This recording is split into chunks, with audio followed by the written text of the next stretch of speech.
So thank you ever so much for joining. You may know me, I'm Paul, I'm Chief Executive of LUPUS UK.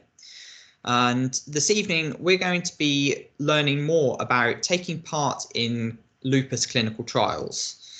This is something that is incredibly important. It's exceptionally important for people with lupus to be involved at every stage of research studies and clinical trials, so that we can better identify the priorities that need to be researched and learned about, to make sure that the trials are designed in the right way so that people are able to participate in them safely and effectively, and so that the results from the trial are what the community needs. So it's really great that we're able to have an opportunity to learn more about what trials are, how they are conducted, and how you can get involved with them if that's something that you're interested in. So this is the second webinar that we've done with Idorsia, and the first webinar, which we did during Lupus Awareness Month in October, was about understanding drug development in lupus. And you can find that on our YouTube channel. There's a recording available, so if you missed it, please go and give that a watch. If you do have any questions during this event, then please use the chat box to submit them, and we'll be happy to answer those in the question and answer session after the main presentation. So I would like to say a massive thank you to all of the team at Idorsia Pharmaceuticals for helping us to put on these patient education seminars. It's brilliant to be able to learn more about these various research studies and how you can be involved with them.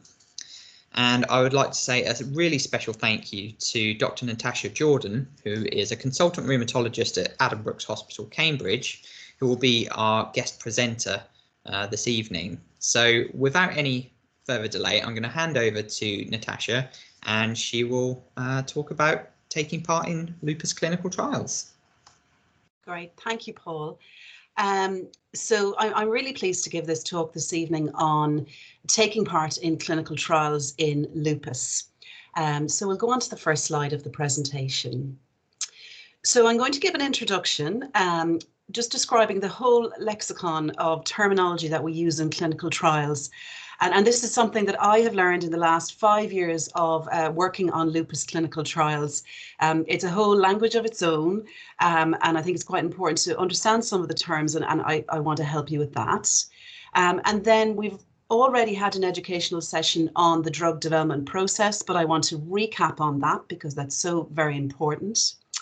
Then the next part of the talk will be actually what happens on the ground when a patient takes part in a clinical trial, what to expect, and what are the pros and the cons of the process. And then at the end, we'll have questions and answers, because I'm sure you have lots of questions about what is involved in taking part in a clinical trial in lupus. So we'll go to the next slide. So very busy slide here, a lot going on, and I think that itself really is demonstrative of what it's like to run a clinical trial, certainly from my point of view. So as I said, there is an entire lexicon that describes what happens in a clinical trial. So I'm going to go through some of these for you. So we have trials that are either single blind, double blind, or open label. So I'll explain what those are. So in single blind trials, the patients who are participating don't know what they're receiving. If they're receiving the active drug, so that's the drug that's being tested in the actual study, or placebo. So placebo is what we measure against. It's a component that should have no actual effect. So there should be a neutral effect of that, and we compare the drug to it. Now, the clinical investigator, which at my site would be me, and the sponsor, the company kind of running the study in a single blind trial, will know what the patient is receiving. In a double blind trial, you can probably guess what that means. It means that neither the clinical investigator, which would be myself, nor the participating patient will know what drug the patient is receiving, whether it's under investigation or placebo, but the sponsoring company will know. And the reason we want to blind trials is that if I know what drug my patient is getting, or if the patient themselves know what drug they're getting, despite the best of intentions, we might be inclined to introduce bias, that we're hoping the treatment drug might give better results. And with the best will in the world, this could skew our thinking. So this is why studies need to be blinded as to who is receiving what component. Now, sometimes for various reasons, we have what are called open label studies. And this means that everyone in the trial process knows who's getting what drug. The patient knows, the clinical investigator knows, and the sponsoring company know. And this is sometimes used in the context of what we call an open label extension. So this is sometimes a study that's done at the end of other studies where we follow up the patients for longer. And in that context, it's kind of okay to know what drug the patient is receiving. I mentioned placebo already, so we have placebo-controlled trials in that some participants in the trial will not receive the active therapy, and this is so that we have a benchmark to measure the effects of the actual therapy against. Because if we have nothing to measure it against, we won't know if the treatment is working. So that's such an important factor in clinical trials in all diseases and certainly in lupus. Now, trials are randomized. I don't decide, and the patient themselves don't decide, and neither does the sponsoring company who will get the treatment and who will get placebo. This is done at random, usually by a computer program. So this is what we call a randomized trial, and this is how some patients end up in the treatment group and some will end up in the placebo control group. Now, another important term that you might have heard about studies is what's called a multi-center study.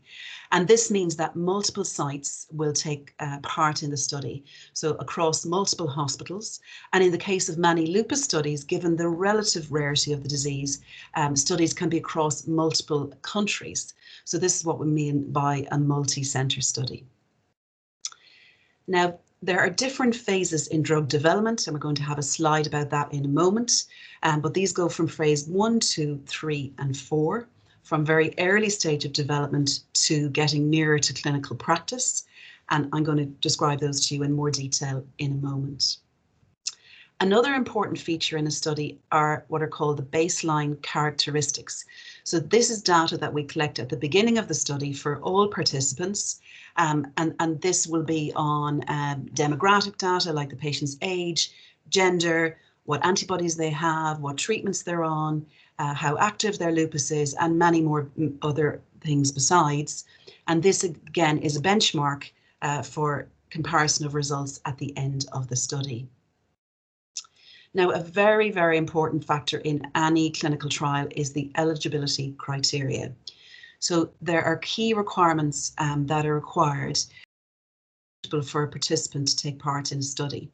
And the eligibility criteria include what are called inclusion criteria. So these are criteria that a person must have to be eligible to join that trial. And then there are what are called exclusion criteria. So these are factors that if a person has, it would prohibit them from joining the trial. And I'm going to talk about that in a little more detail shortly.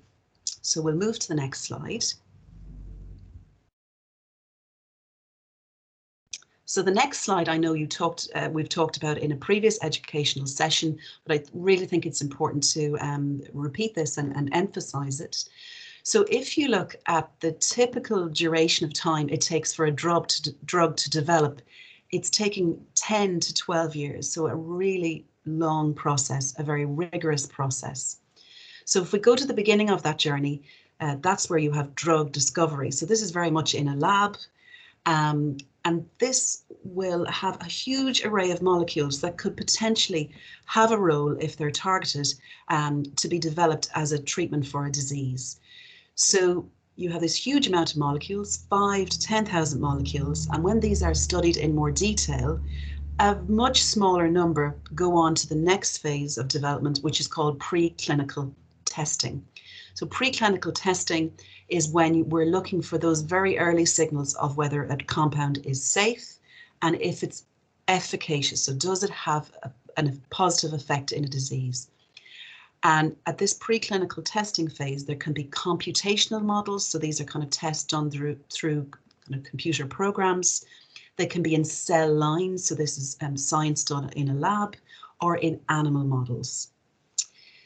Then the lucky molecules, the number of which lessens again, that go from preclinical testing to phase 1 testing, will then go into studies for the first time in humans.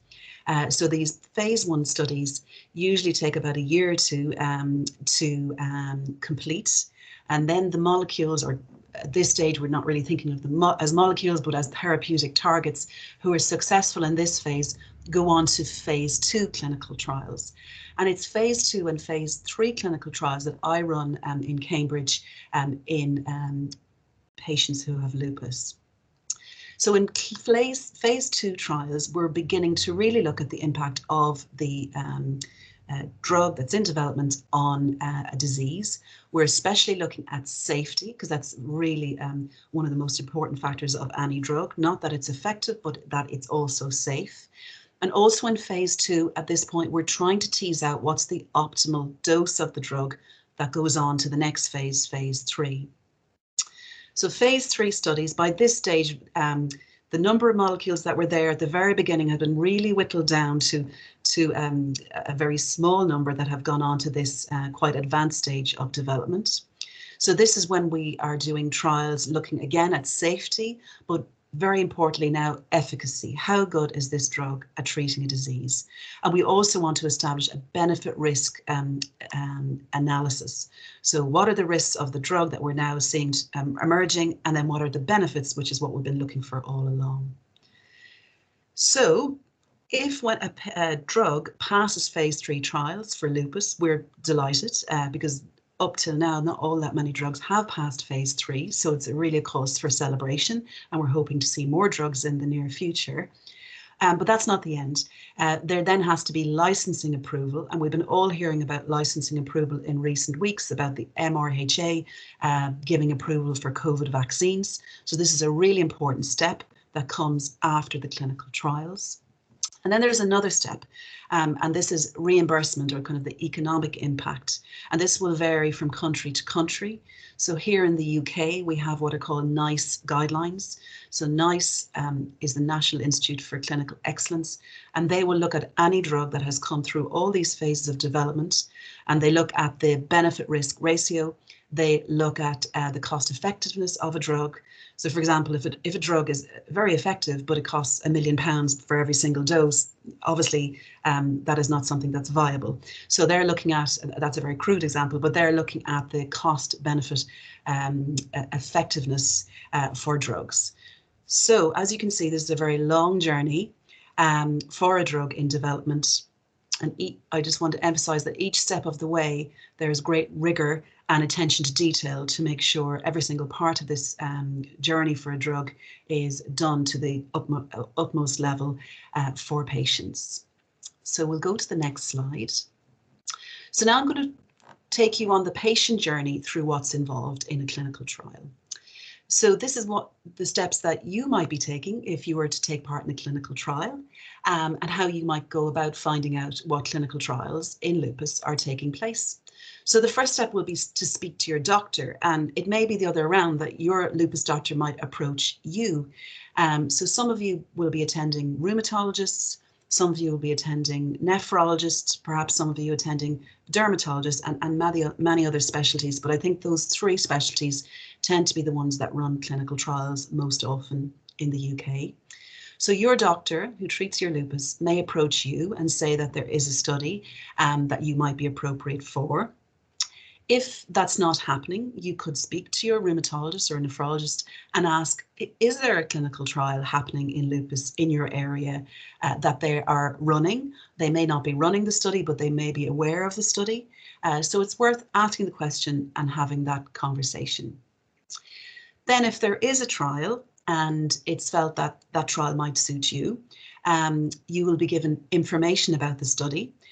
It's quite detailed information, so you're given sufficient time to have a chance to read it and ask any questions and have a choice.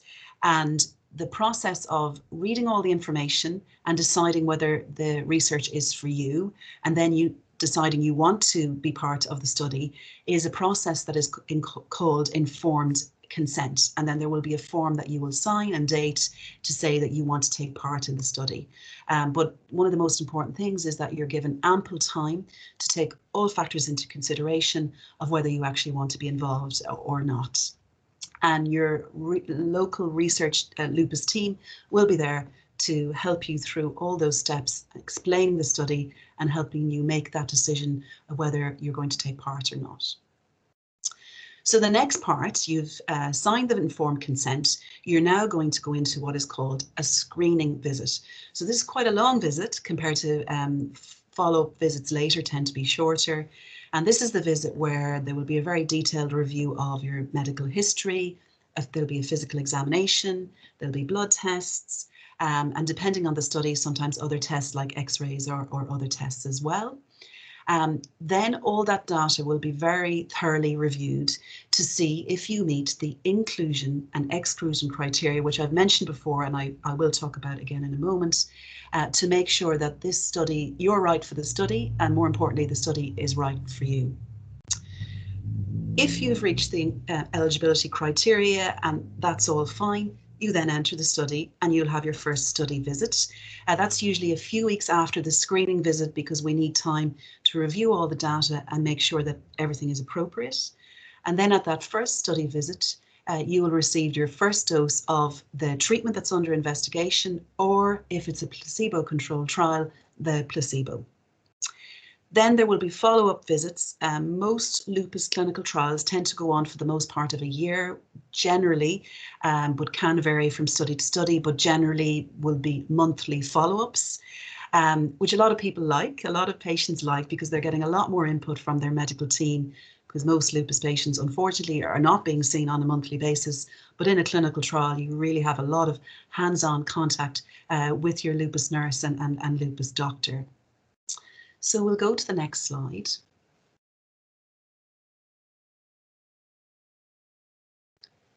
So I think it's important to weigh up the pros and cons of participation in a lupus trial. Obviously, given that I spend quite a lot of my working life working in lupus trials, I think there are a lot of pros and a lot of advantages and huge benefits from taking part in a lupus clinical trial. So the potential benefits are, and I've touched on this already, you have a lot closer contact with your lupus team than you would in kind of standard monitoring.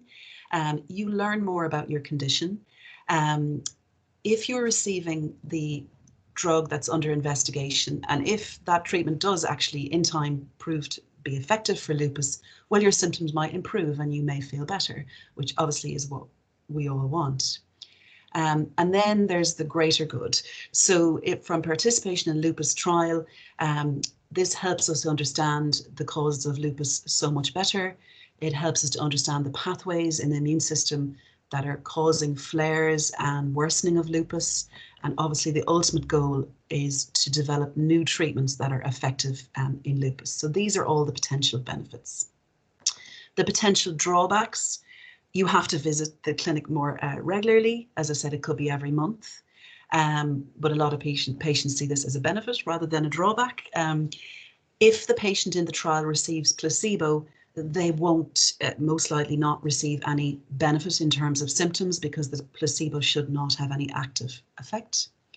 And even if you do get the drug that is under the one that's under investigation in your particular trial, we don't know that drug works. That's why we're studying it. So even if you do get the drug, you still might not experience any benefits. And of course, as with any drug, there can be side effects. So this is a potential drawback. So we'll go to the next slide. So inclusion and exclusion criteria, I've mentioned these repeatedly because they are so important. They are what decides whether a patient with lupus will go into a trial or not. I didn't pick this slide to go through everything point by point. It was more to emphasize how rigorous we are about patients entering trials. So the inclusion criteria, this is just an example from the CARE study, but it's quite similar to inclusion and exclusion criteria that we see in a lot of lupus studies. So with the inclusion criteria, we have to be sure that patients actually have lupus. So that's the step number one. And most studies will have a set defined activity score. So the score in this study is called a SLEDAI, and they want to score more than 6, which is reasonably active lupus. Because if a patient with lupus who has very stable disease goes into a trial, it would be very hard to prove a therapeutic effect of the drug that's under investigation. So most studies require a certain degree of clinical activity. Again, most studies will want patients to be on stable drug doses for at least a month before the trial. And most studies will want positive lupus antibodies in patients going into the trial. Exclusion criteria, I'm not going to go through each and every one of these, but it's just to give an overview of the fact that quite a few things may exclude patients from trials. A lot of these are standard for any clinical trial. Patients with active infection very often are excluded from trials, and really the exclusion criteria are all with the overall aim of wanting to protect the patient and cause no harm. But all of this just goes to show how rigorous and well thought out these studies are with the overall aim of protecting the patient. So the next slide, please. So how are you going to find out what trials are open in your area? So we've got some tips. We've got a website you can look at. So the link is clinicaltrials.gov. This is a US, so a United States National Library of Medicine, but it is not exclusive to trials just in the US. This will give you information about clinical trials in any disease anywhere in the world. So if you go to clinicaltrials.gov and you want to find new studies, you go and click under Find Studies and click on New Search, which we're going to do. So once we've clicked on New Search, we'll then go to the next screen, which will show us what to do next. So I think the best thing would be to click All Studies so that you don't miss anything. And then you put the name of the condition in. So we've put in lupus, but you can put in osteoporosis, rheumatoid arthritis, any condition you want to check. And then you put in the country, and we've put in the United Kingdom, and then you search. And then it will give you a list of all the trials that are currently open in lupus in the UK at that point in time. So we're going to show you a map now of studies that are open in the UK for lupus patients. So we'll go to the next slide.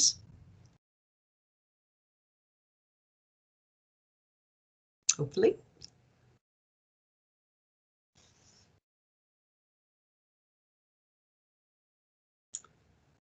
We've gotten stuck. So if we can go to the next slide with the map of the UK with the studies that are currently open.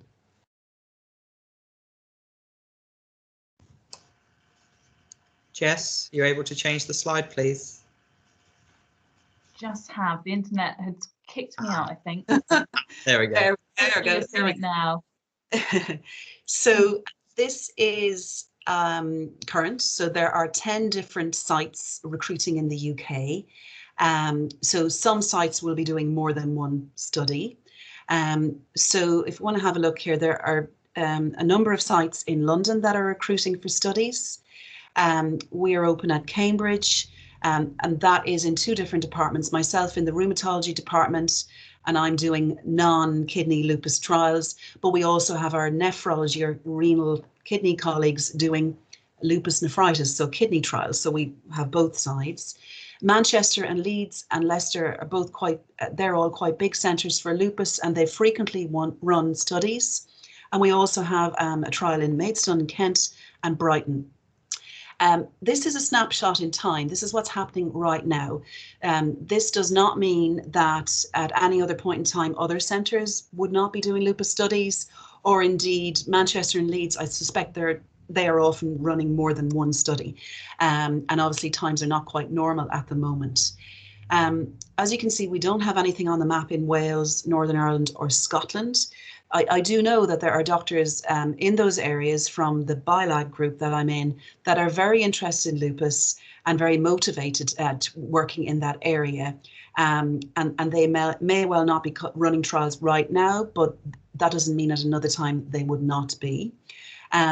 if you're living in an area that there aren't clinical trials running, as I said, you could have speak with your rheumatologist or other treating doctor and see if they have any further information. So we will move to the next slide, which is coming to the end of the presentation.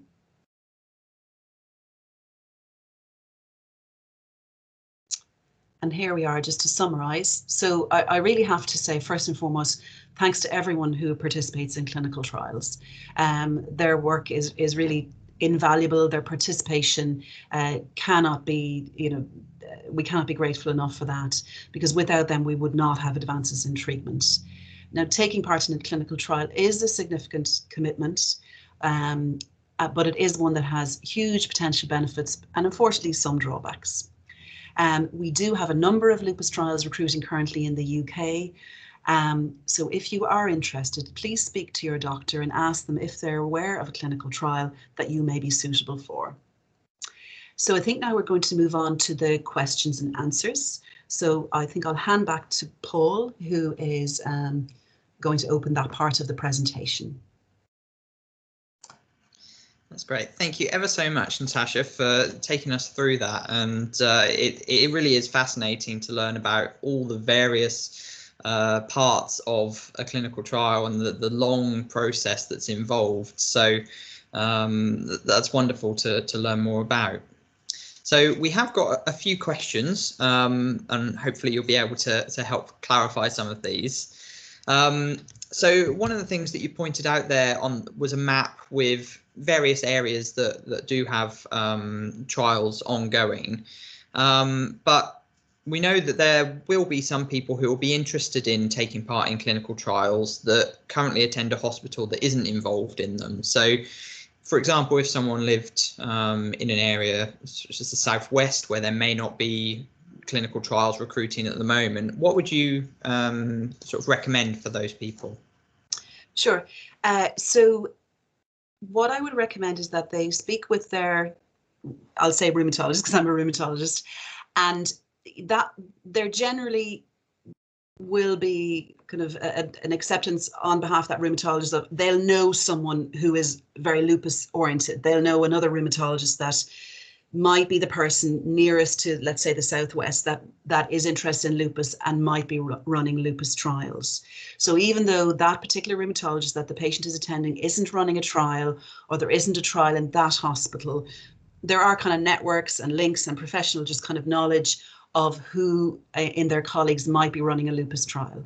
So for example, in the east of England, which is a very large geographical area, we're the only ones in Cambridge that are running lupus trials, but there are lots of lupus patients in Norfolk and Suffolk, and we often, and we have had patients in trials that have come from other hospitals. They don't regularly attend Addenbrooke's, they might be from Ipswich or Norwich, but the colleagues there have contacted us and said, oh, look, do you have a trial currently?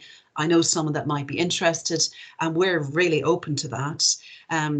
The only catch is those patients have had to travel maybe an hour to take part in the study, but actually that didn't seem to be a huge block for the patients that were very, very motivated to be involved. So you don't necessarily have to be a patient of a particular NHS centre to take part in a trial. If you don't attend there normally, you can get your rheumatologist to speak to another rheumatologist who's doing a trial and see if they would actually be interested in recruiting you. And we're, one of the things that we worry most about is trial is that we commit to recruiting a certain number and then we fail to recruit that number. So any patients that approach us and are really keen to be involved, we highly welcome that, and we welcome our colleagues who are not doing lupus trials in contacting us and letting us know if they have patients who really want to be involved. Great, thank you. And just out of interest, do you think that the climate for the future are there more lupus clinical trials taking place, and do you think there'll be more centres who will be recruiting in the future? So I think there are definitely more lupus trials. So there's been a flurry of activity over the last month or so of trials that I've been approached about, and I'm sure my other colleagues have as well. And I think these were drugs that were clearly in development before the pandemic, but we've had a slowdown to a degree this year because of everything that's happened. And I think when this is over, there will be a flurry of activity. And I've been approached by, I think, about 4 or 5 trials. I'm just trying to decide which are the best ones to go with. So I'm really positive about that. It's really exciting. There is a lot of interest in lupus from pharmaceutical companies. So there definitely will be more trials. And I don't think the same centres will be able to sustain all these trials. So perhaps other centres will get interested when they see that there's such a kind of a goodwill towards lupus trials and the development of treatments in this area. So I'm positive about what we'll see in the next few years in terms of more trials in lupus in the UK. Yeah, that's really exciting, and definitely we'll be looking forward to hearing more about those as they progress. So if someone is to enroll in a trial and they're sort of participating in it, and then they were to have a flare of their lupus and become very unwell, what would generally happen? Would they need to either change the treatment or to unenroll from the trial? What would be the process for that? That's a great question, and we encounter this all the time. So we all know lupus can be an unpredictable disease, and patients will flare. So obviously the people who design lupus trials are aware that this is a distinct possibility. And certainly the trials I've done the last few years, our patients do experience flares from time to time in the course of the study. So for every study, there is what is called a study protocol, and this is basically the guideline for that study. And it's a huge document. It's like a phone book, so it's very detailed. And there will be specific instructions in it about what you can do if a patient flares. So there will be leeway in what you can do with their existing drugs. Very often it's steroids that we would change the dose of for a flare. So trials are aware of that. And they will give us, give what's called the principal investigator, so the leading doctor at the site, leeway to change the steroid dose. There will be a cap on that they don't want you giving a massive dose of steroid necessarily, because that would influence potentially what you're trying to study with the study drug. But they do give us, I think, reasonable leeway to treat flares. And flares are actually one of the outcomes in studies in lupus. So the number of flares a patient has during a study is compared between the drug and placebo and the time to flare. But yes, we are allowed to treat flares. We do have to document we're doing that and that we're changing any drug doses, but we are permitted to a degree. And it doesn't necessarily mean the patient has to leave the study by any means. That's really good, because I think that probably will provide some reassurance, because we know how unpredictable lupus can be. So it's good that there are protocols in place for that. Absolutely. And so if someone's in a clinical trial and they respond really well to the treatment that's being tested, then what happens after that trial has ended? Do they have an opportunity to continue the treatment? So that's a tricky one. And it would depend where the drug is in its stage of development. So if it was a phase 2 study, as if you remember the diagram, phase 2 is still quite a bit away from the end line where a drug gets licensed and all of that. Also, by the end of a patient's journey through a study, we probably still don't know what they've received, whether it's the active drug or placebo. At the end of a study, there's what's called unblinding, where it's revealed to us if your patient had the active drug that's under investigation or if they had placebo.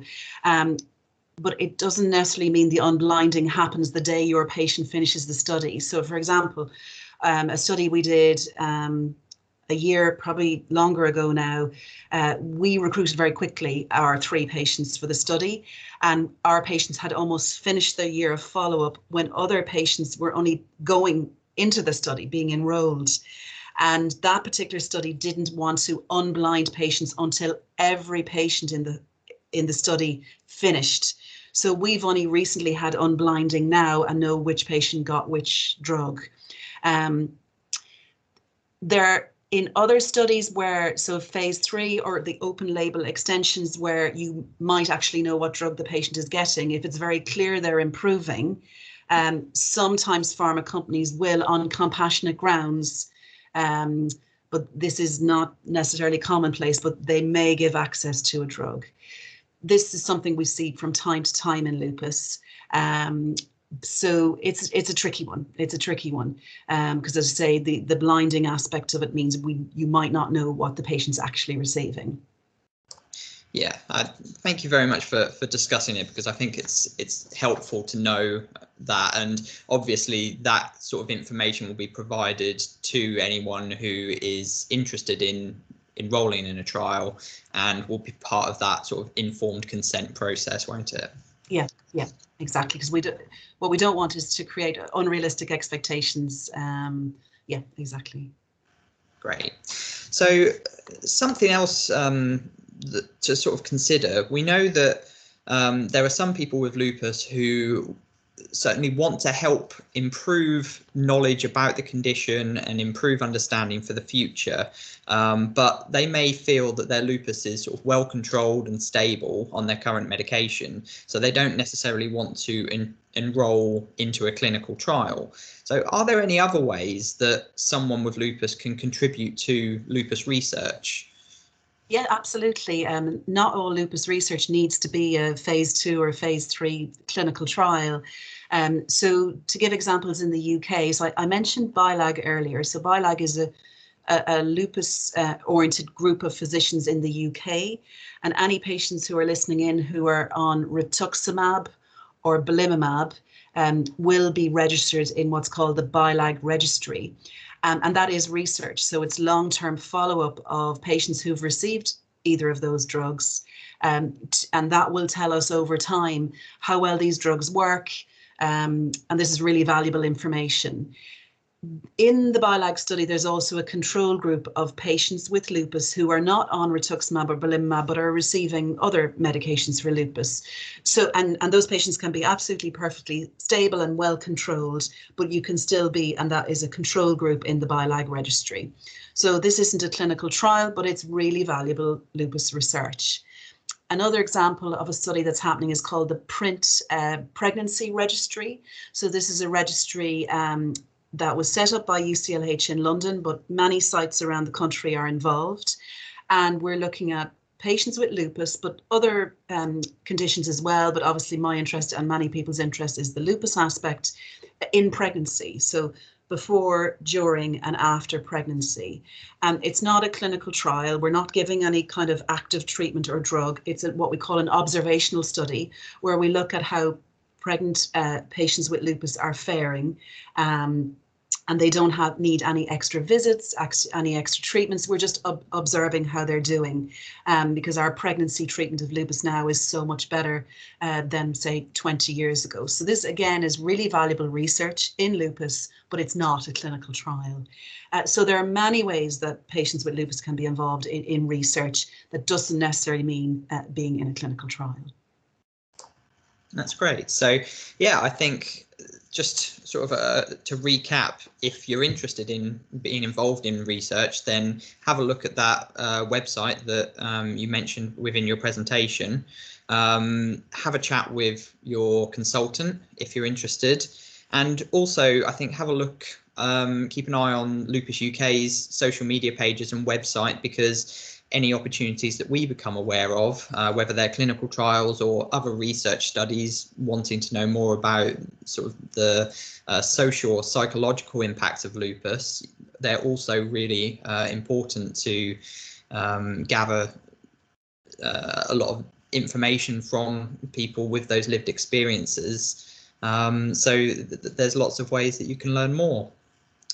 So we don't have any more questions at this time. So what I'd like to do is say a massive thank you to Dr. Natasha Jordan for giving up her time and helping to answer some of those really important questions. And I'd also like to say a big thank you to the team at Idorsia for helping us to put together this webinar this evening.